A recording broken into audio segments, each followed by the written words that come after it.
Doctor जो सबको रखता है निरोगी, डॉक्टर जो आगाह करता है स्वस्थ जीवन के लिए, डॉक्टर जो लाता है सबके चेहरे पर मुस्कान, डॉक्टर जो बीमारी से लड़ते व्यक्ति के लिए आखिरी उम्मीद होता है। मिलिए प्रदेश के जाने माने डॉक्टर्स से और जानिए अपनी बीमारी का सटीक इलाज। After God. नमस्कार, मैं हूं पंकज दीक्षित और आप देख रहे हैं साधना न्यूज मध्य प्रदेश। महिलाओं में बढ़ती उम्र के साथ में कई तरह की समस्याएं आती हैं। उन्हीं में से एक है मीनोपॉज यानी रजोनिवृत्ति। लेकिन अमूमन महिलाएं इसको लेकर अवेयर नहीं होती हैं, जागरूक नहीं होती हैं और कई तरह की बीमारियों की शिकार हो जाती हैं। आज हमारे साथ में डॉक्टर वीना वंगानी मौजूद हैं जो गायनेकोलॉजिस्ट हैं इंडेक्स मेडिकल कॉलेज में। मैम, बहुत स्वागत करते हैं हम आपका। Thank you so much. और सबसे पहले तो ये कि जो दर्शक देख रहे हैं, खासतौर पर महिलाएं इस कार्यक्रम को देख रही हैं, तो मीनोपॉज को लेकर बहुत सारी भ्रांतियां उनके मन में रहती हैं। सबसे पहले हम जानना चाहेंगे मीनोपॉज होता क्या है और इसका क्या कारण है। मीनोपॉज एक फिजियोलॉजिकल फिनोमिना है जो कि हर औरत के साथ होगा। इसका उम्र जो है वो 45 से 55 की एज में होता है जी। और मीनोपॉज का मतलब है 1 साल तक अगर कंटिन्यूस आपको पीरियड्स माहवारी नहीं आए तो उसको अपन इस उम्र में होता है तो मीनोपॉज कहते हैं जी जी जी। पर अगर पीरियड्स जल्दी बंद हो जाते हैं, अगर 40 के पहले हो जाते हैं तो इसको अपन अर्ली मीनोपॉज कहते हैं जी।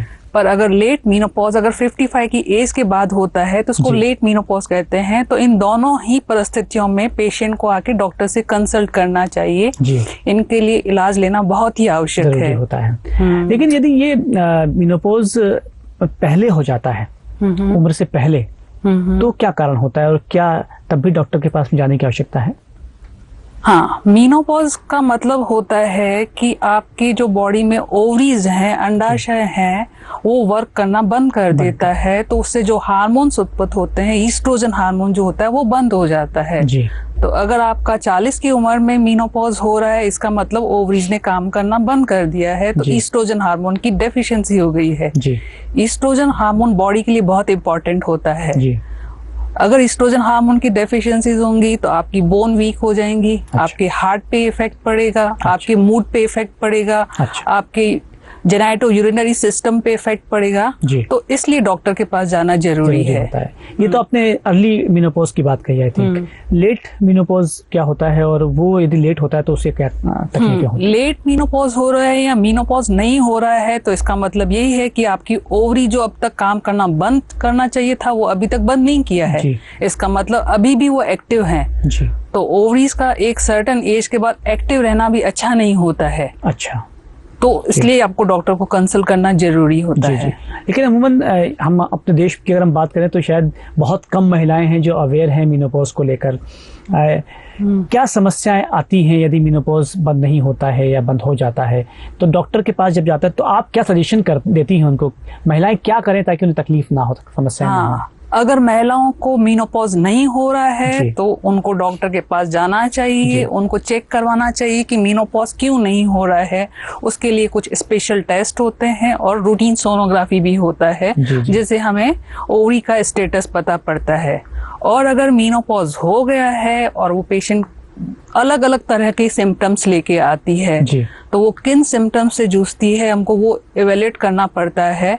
अगर जैसे पेशेंट हमारे पास आती है, शी इज नर्वस है, एंजाइटी है, उनको इरिटेबल हो रही है या हॉट फ्लशेज हो रहे हैं नाइट्स, तो उनके लिए एक ट्रीटमेंट होता है जिसको हम हार्मोन रिप्लेसमेंट थेरेपी बोलते हैं। अच्छा अच्छा। तो वो हम पेशेंट को स्टार्ट कर सकते हैं जी। क्या इससे इस थेरेपी के बाद में क्या बेहतर होता है? जो हार्मोन अपनी बॉडी में डेफिशिएंट हो गया था उसको ये रिप्लेनिश करता है। बट इस हार्मोन को देने से पहले हमको कुछ प्रिकॉशंस लेने जरूरी होते हैं। It is not indicated in every patient. तो we have to take certain precautions. We have to do the general examination of the patient. We should do the breast examination. There should not be any breast fibroadenoma or the fibrocystic breast disease. Hypertensive नहीं होनी चाहिए, उसका lipid profile normal होना चाहिए patients का। तो ये सब चीजें हमको देखनी पड़ती हैं। उसके बाद ही हम पेशेंट का HRT स्टार्ट कर सकते हैं। जी। आजकल जो गर्ल्स हैं उनकी अपनी लाइफस्टाइल अलग तरह की हो गई है, बाहर खाना और फास्ट फूड, जंक फूड पर भी बहुत डिपेंड हो गई हैं। क्या उससे कोई नुकसान होता है? हाँ, जो आजकल का जनरेशन है, जो उनका लाइफ स्टाइल है वो बिल्कुल चेंज हो चुका है। तो उन पेशेंट्स में पीसीओडी का प्रॉब्लम या पीसीओएस जो होता है, पॉलीसिस्टिक ओवेरियन सिंड्रोम और डिजीज, वो बहुत कॉमन होता है। अच्छा। उसका रीजन ये है कि वो फास्ट फूड खाते हैं, लाइक जैसे मैकडी पे जाते हैं, they provide the happy meal, they provide burger, cold drinks, french fries, these all are the carbohydrate rich diets। तो हैप्पी मील हैप्पी तो देता है, बट लेटर ऑन बहुत प्रॉब्लम्स भी देता है। किस तरह की प्रॉब्लम्स का सामना करना पड़ता है? आप जितने ज्यादा कार्ब्स खाओगे तो आपकी बॉडी में इंसुलिन उतना ही ज्यादा निकलेगा। इंसुलिन बॉडी में जितना ज्यादा निकलता है उतना ज्यादा मोटापा आता है। उतना ज्यादा मोटापा जितना ज्यादा मोटापा आएगा तो इंसुलिन रेजिस्टेंस होता जाता है। तो ये चीज एक विशियस साइकिल स्टार्ट हो जाती है। मोटापा से इंसुलिन रेजिस्टेंस से मोटापा बढ़ता जाएगा। तो आजकल के बच्चों को अपना लाइफ स्टाइल मॉडिफाई करना चाहिए। They don't take this junk food और थोड़ा जिम, एक्सरसाइज ये सब करना चाहिए। ताकि ये जो प्रॉब्लम्स हैं, पीसीओडी जो होती है उसमें पेशेंट जो आता है उनमें मेंस्ट्रुअल इरेगुलरिटीज होती हैं, एक्ने होता है, जैसे मुंह पे फुहासे हो जाते हैं, मुहासे हो जाते हैं, और मुंह पे बाल अगर आना जिसको हिर्सुटिज्म कहते हैं।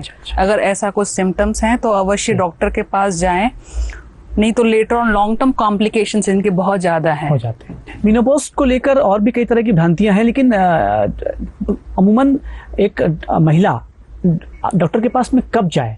मेनोपॉज चूंकि आपने कहा कि 40 से 55 की उम्र होती है, लेकिन चूंकि 40 के बाद में होना है तो तय है, तो एक महिला डॉक्टर के पास में कब जाए और वो क्या समस्या, क्या फील करे तब वो आप तक पहुंचे? मेनोपॉज का एज 45 to 55 है जी। अगर उससे पहले होता है तो इसलिए जाना चाहिए क्योंकि बॉडी में जैसे ईस्ट्रोजन डेफिशिएंट होगा तो बॉडी में काफी चेंजेस होते हैं जो पेशेंट उस वक्त समझ नहीं पाती है। तो उनको अगर वो पेशेंट मेडिसिन ना भी लेना चाहें तो अपना उसको लाइफस्टाइल मॉडिफाई करना पड़ेगा, उसको खाने में अपने चेंजेस करना पड़ेगा, स्पाइसी फूड जो है, फैटी फूड जो है वो अवॉइड करना पड़ेगा। उनको थोड़ा सा जिम नहीं जा सकती हैं तो सिंपल वॉक करना पड़ेगा, वेट को कंट्रोल करना पड़ेगा। और कैल्शियम जो है वो बहुत ही इम्पोर्टेंट होता है, विटामिन डी जो होता है वो इम्पोर्टेंट होता है ताकि बोन उनकी है वो हेल्दी रहें। क्योंकि एस्ट्रोजन अगर बॉडी में कम हो गया तो ऑस्टियोपोरोसिस होता है, वो डीमिनरलाइजेशन ऑफ बोन हो जाएगा जिसको ऑस्टियोपोरोसिस कहते हैं, वो हो जाता है। तो लेटर ऑन पेशेंट जब आती हैं तो वो बोलती हैं हमारी हड्डियां दुख रही हैं, हमारे नी जॉइंट्स दुख रहे हैं, तो वो बहुत लेट हो जाता है। तो काफी बार पेशेंट्स तो हमारे पास जो आती हैं वो फ्रैक्चर करके आती हैं। क्योंकि बोन उनकी इतनी पोरस हो जाती हैं कि गिरते ही हड्डियां टूटती हैं उनकी। तो मोस्ट कॉमनली जो फ्रैक्चर होता है वो वर्टिब्रा का होता है। जो रीढ़ की हड्डी होती है, स्पाइन होता है, उसका सबसे कॉमनेस्ट होता है। नेक्स्ट जो है रिस्ट का होता है और फीमर नेक का होता है। तो ये इन बोन्स पे फ्रैक्चर होने के इंसिडेंसेस बढ़ जाते हैं। तो हम पेशेंट को यही सजेस्ट करते हैं, अगर पेशेंट का मेनोपॉज जल्दी हो गया है या टाइम पर भी हो गया है तो उनको डॉक्टर के पास जाना चाहिए, कंसल्ट करना चाहिए, लाइफस्टाइल मॉडिफाई करना चाहिए उनको, और कैल्शियम, विटामिन डी तो उनको कंटिन्यू लेना चाहिए। कितनी प्रतिशत पेशेंट हैं मेनोपॉज को लेकर कि वो आप तक आते हैं? अवेयरनेस का प्रतिशत क्या है? इंडिया में तो बहुत ही कम है। हाँ, इसलिए हम पेशेंट्स को अवेयर करना चाहते हैं कि आफ्टर मेनोपॉज या आफ्टर 50 भी लाइफ है। पेशेंट को एंजॉय करना चाहिए लाइफ में, जो भी प्रॉब्लम है उसमें शर्माना नहीं चाहिए, उनको डॉक्टर्स तक पहुंचना चाहिए। बहुत अच्छे मेडिसिन हैं, बहुत सेफ मेडिसिन भी हैं, उसको लेना चाहिए और लाइफ को एंजॉय करना चाहिए। आपने देखा होगा कि एक एज के बाद जो होता है स्किन पे झुर्रियां आ जाती हैं, चेहरे पे बाल आ जाते हैं, शरीर में थकावट आ जाती है। ये सब हार्मोन की डेफिशिएंसी की वजह से होता है। तो इस हार्मोन को कैसे मेंटेन करना है, आइदर थ्रू द मेडिसिन कर सकते हैं, डाइटरी कर सकते हैं, डाइट में कुछ मॉडिफिकेशन करके कर सकते हैं। तो अगर ये सब चीजें अवेलेबल हैं तो आई वुड सजेस्ट कि पेशेंट को आके अवेल करना चाहिए, और एक यंग और हेल्दी लाइफ जीने का उनको भी हक है। तो हम उनको अवेयर करना चाहेंगे कि वो आए, डॉक्टर से मिलें और इस बारे में डिस्कस करें। जी, लेकिन आप एक डॉक्टर के रूप में आप अवेयर कर रही हैं, अच्छी बात है, लेकिन आपको लगता है कि गवर्नमेंट को भी इसलिए में आगे आना चाहिए, क्योंकि ऐसे कोई विज्ञापन हमको दिखाई नहीं देते कहीं कि वो मेनोपॉज को लेकर महिलाओं को अवेयर कर रहे होते हैं, ऐसे कोई कैंप नहीं दिखते। तो आपको लगता है गवर्नमेंट को बहुत काम करने की आवश्यकता है? मैं बहुत खुश होंगी अगर गवर्नमेंट इसमें स्टेप फॉरवर्ड हो, और मीनोपॉजल क्लिनिक जो फॉरेन कंट्रीज में होते हैं, मीनोपॉजल क्लिनिक्स होते हैं, ऑस्टियोपोरोटिक क्लिनिक होते हैं, एंजाइटी वाले, एल्जाइमर्स वाले, अलग अलग क्लिनिक्स होते हैं। अगर इतना क्लिनिक भी नहीं तो मीनोपॉजल जो है अवेयरनेस क्लिनिक भी ओपन हो जाएंगे। तो हाँ, इसको मीनोपॉज को हिंदी में रजो निवृत्ति बोलते हैं। तो अगर इस तरह से क्लिनिक खुल जाएंगे तो पेशेंट को भी फील होगा कि हाँ, इसका भी इलाज होता है। और इसको जाके हम डिस्कस करके तो हम इलाज ले सकते हैं। जी। एक रजो निवृत्ति जो आपने शब्द कहा है, मेनोपॉज का हिंदी आपने शब्द दिया है, एक सवाल मेरे मन में पैदा हुआ है। अमूमन हम भी अपने घरों में देखते हैं, आसपास के माहौल देखते हैं कि जब रजो निवृत्ति होती है तो उसको लेकर बहुत सारी भ्रांतियां हैं घर के जो लोग हैं उनके अंदर, कि खाना नहीं बनाना है या खाना जो है वो किचन के बाहर रहना है। हालांकि सवाल आपसे बहुत संबंधित नहीं है, लेकिन चूंकि डॉक्टर के रूप में यदि आप जवाब देंगी, क्या ऐसा कुछ होता है कि उसे दूर रहना चाहिए महिला को उन चीजों?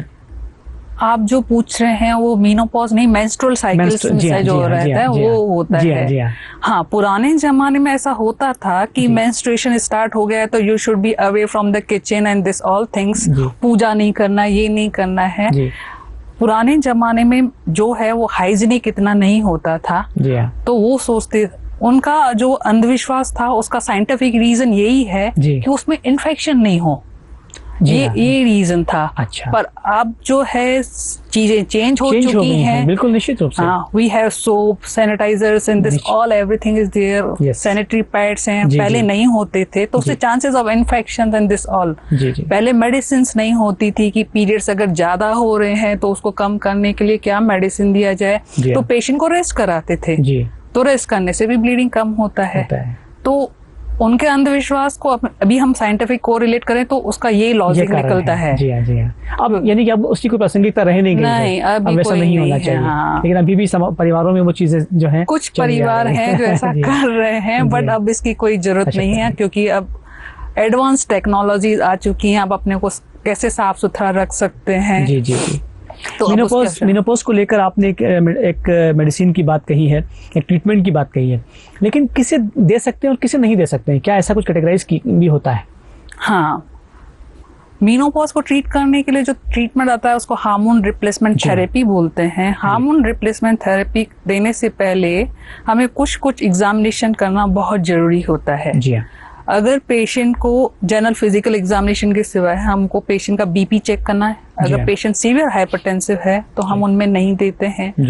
उनका कार्डियोवेस्कुलर सिस्टम हम एवेल्युएट करते हैं। अगर उनको कोरोनरी प्रॉब्लम्स, जनरल भाषा में अगर हम बोला जाए तो उनको हार्ट फेलियर या एमआई का हुआ है तो वो रिस्की पेशेंट रहते हैं, उनको हम एचआरटी नहीं दे सकते हैं। अगर पेशेंट्स की कोई हिस्ट्री है कि वीनस थ्रोम्बोएम्बोलिज्म होते हैं, कभी कभी उनको जो काफ मसल्स होती हैं, अगर उनमें पेन हो रहा है तो उसको एवेल्युएट करना पड़ता है, कहीं वहाँ थ्रोम्बस तो नहीं है। अच्छा। वो थ्रोम्बस क्या होता है, कभी कभी वहाँ से डिसलॉस होके आपके पल्मोनरी सर्कुलेशन यानी फेफड़ों में भी आ सकता है, तो वो भी आपकी सडन डेथ कर सकता है। अच्छा। तो हमको उसका हिस्ट्री भी लेना पड़ता है। पेशेंट का मेमोग्राफी, एक मैं बात ये भी कहना चाहूंगी, अगर 40 की उम्र हो गई है तो उन पेशेंट को जाके अपना ब्रेस्ट एग्जामिनेशन और मेमोग्राफी जो है वो करवाना चाहिए। ये भी एक स्क्रीनिंग है। इसके लिए भी अगर गवर्नमेंट मेमोग्राफी स्क्रीनिंग सेंटर लगा देती हैं तो लोगों में अवेयरनेस होगी। तो हमको मेमोग्राफी करनी पड़ती है, एक जनरल सोनोग्राफी करनी पड़ती है कि ovaries are normal, there is no abnormality, there is no ovarian tumour. So ये सब चीजें हम देखते हैं। अगर इनमें कुछ एबनॉर्मल होता है तो हम पेशेंट्स को एचआरटी नहीं दे पाते हैं। अगर जिस पेशेंट को हम एचआरटी नहीं दे पाते हैं तो हमारे पास एचआरटी मतलब होता है हार्मोनल रिप्लेसमेंट थेरेपी। तो अगर कॉन्ट्रा इंडिकेशंस हैं, अगर जिनको हम नहीं दे पाते हैं तो उनको हम नॉन हार्मोनल ट्रीटमेंट भी दे सकते हैं। अच्छा। तो वो ट्रीटमेंट भी होते हैं। तो हर तरह का ट्रीटमेंट होता है। तो मेरे कहने का पेशेंट टू पेशेंट डिफर करता है। हाँ, तो every patient gate treatment. It's not like that कि अगर उसको ये कॉम्प्लिकेशन है तो हम उस पेशेंट को ये ट्रीटमेंट नहीं दे सकते हैं, तो चीजें खत्म हो गई, मॉडिफिकेशन करने के बाद ऑल्टरनेटिव ट्रीटमेंट्स आर देयर। तो कहने का मतलब यही है कि पेशेंट को जाना चाहिए डॉक्टर के पास, उनको एग्जामिनेशन करवाना चाहिए, उनको अपनी प्रॉब्लम्स बतानी चाहिए और उसका इलाज करवाना चाहिए। क्या जो दूसरी कंट्रीज हैं, जो आपने मेनोपॉज की एक उम्र बताई है 45 to 55, क्या कंट्री टू कंट्री डिफर करती है या कॉमन होती है ये उम्र? इंडिया में जो है 45 to 50 के बीच में होता है, बट वेस्टर्न कंट्रीज में अप टू 53, 55 लेट मीनोपॉज भी होता है। अच्छा अच्छा। सबसे कॉमनेस्ट कॉम्प्लिकेशन एक मीनोपॉज का होता है, ईस्ट्रोजन हार्मोन डेफिशिएंसी होती है, तो वजाइनल ड्राइनेस होती है, तो उसको डिस्पैरोनिया होता है। पेशेंट का जो सेक्स लाइफ होता है वो भी थोड़ा सा डिस्टर्ब हो जाता है, तो उसकी वजह से भी हस्बैंड वाइफ में झगड़े होते हैं। जी जी जी। तो ऐसे संबंध में भी आके डॉक्टर से बात करना चाहिए, उनको हेजिटेट नहीं करना चाहिए। जी जी जी। तो उसके लिए भी हर चीज का ट्रीटमेंट है। जी। महिलाओं को, जो खासतौर पर जो ग्रामीण महिलाएं हैं, हमारा देश आज भी गांव का देश है, तो महिलाओं को आप क्या कहना चाहेंगी ताकि वो इस और ज़्यादा बेहतर रूप से इसको समझ सकें और अपनी समस्या को समझ सकें और डॉक्टर के पास में जा सकें? मैं हर एक महिला को यही बोलूँगी कि 40 की उम्र होती है, उससे ही अपना लाइफ स्टाइल को मॉडिफाई कर लेना चाहिए। अगर आपका वेट ज़्यादा है तो उसको कम करो, खाने पीने का जो भी है उसे मॉडिफिकेशन करो, ज़्यादा फैटी चीज़ें नहीं खाओ आप, और स्मॉल मील लो इंस्टेड ऑफ मेजर मील्स लेने के लिए, और कैल्शियम लेना बहुत ज़रूरी है, और time to time vitamin D भी लेना ज़रूरी होता है, ताकि आपका बोन जो मीनोपॉज पे आके ऑस्टियोपोरोसिस या वीक होना शुरू होंगी तो उससे पहले वो बोन का जो स्टेटस होगा वो अच्छा होगा आपका। ऑफ कोर्स मीनोपॉज होने के बाद में भी आपको कैल्शियम तो लेना ही है, विटामिन डी लेना है, बट अगर पेरी मीनोपॉजल यानी मीनोपॉज से पहले ही अगर आप स्टार्ट कर देंगे तो आपका क्वालिटी ऑफ लाइफ जो होगा वो काफी बेहतर हो सकता है। डॉक्टर वीना मंगानी जी, आपने मीनोपॉज को लेकर बहुत महत्वपूर्ण जानकारी दी, और सच मानिए कि इस कार्यक्रम के बाद में जो दर्शक हमारा कार्यक्रम देख रहे हैं, जो महिलाएं कार्यक्रम देख रही हैं, वो बहुत अवेयर होंगी और निश्चित रूप से अपनी समस्याओं को लेकर डॉक्टर तक पहुंचेंगी। बहुत सारा धन्यवाद हमसे बातचीत करने। Thank you so much. तो डॉक्टर वीना मंगानी जी से बात हुई और मीनोपॉज को लेकर, रजोनिवृत्ति को लेकर बहुत महत्वपूर्ण बात हुई है। मुझे लगता है कि ये अधिकतर महिलाओं तक पहुंचना चाहिए। यदि आप देख रही हैं हमारे दर्शक के तौर पर, तो आप इसे अपने आसपास के लोगों तक इस वीडियोस को पहुंचाइएगा ताकि वो भी इसको समझ सकें और अवेयर भी हो सकें। बहुत सारा धन्यवाद हमसे बातचीत करने के लिए। आप देखते रहिए साधना न्यूज़ मध्य प्रदेश।